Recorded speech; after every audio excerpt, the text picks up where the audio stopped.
Hey, welcome back. If you've been tracking with us, you know that we've just walked through chapter 1 of Philippians.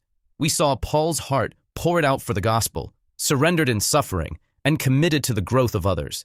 He told the Philippians to live a life worthy of the gospel, to stand firm, to contend together, and to be willing, even to suffer for Christ.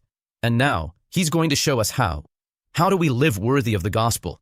How do we stay united, humble, and discerning in a world that constantly pulls us towards self-interest and division? Let's read Philippians chapter 2, 1 through 4 together. And as always, let the words settle deep.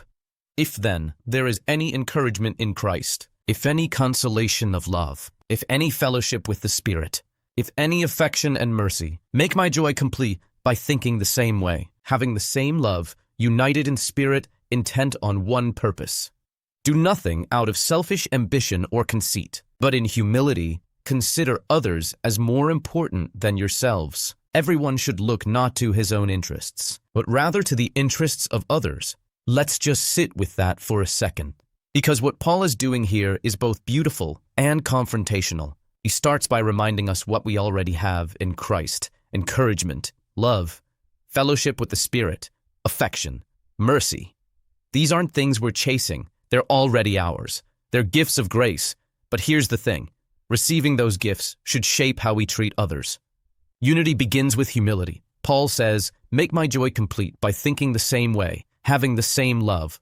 This is the language of unity, but not forced or surface level. This is unity of heart, purpose, and mindset. And it's only possible through humility. That's where Paul gets sharp. Do nothing out of selfish ambition or conceit. That word selfish ambition, in Greek erytheia, has political overtones. It means pushing yourself forward, promoting your own agenda, even if it causes division. Sound familiar? Then there's conceit, kenodoxia, literally empty glory, chasing attention, wanting to be seen. It's all about self. But Paul flips it. In humility, consider others as more important than yourselves. This is radical.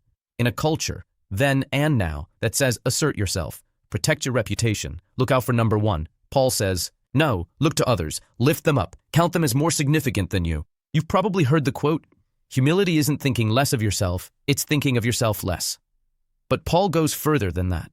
He's calling us to actively shift our gaze from self-protection to self-giving, to say, what do they need? How can I serve them? Not because we're doormats, but because that's exactly what Christ did. We'll get into that next time.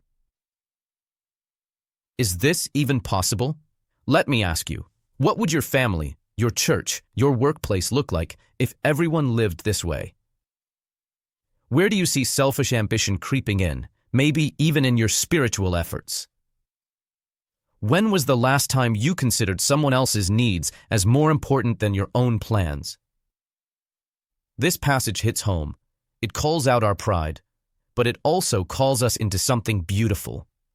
Here's what I want to leave you with. Paul isn't just telling us to be nice. He's calling us to live in light of what Christ has already done, to embody the grace we've received. Unity flows from shared humility, and humility flows from seeing Christ clearly.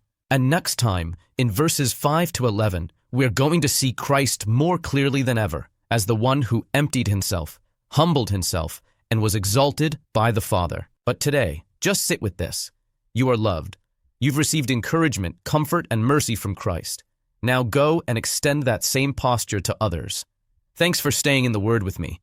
Keep reflecting, keep growing, keep pressing on toward maturity. I'll see you in the next one.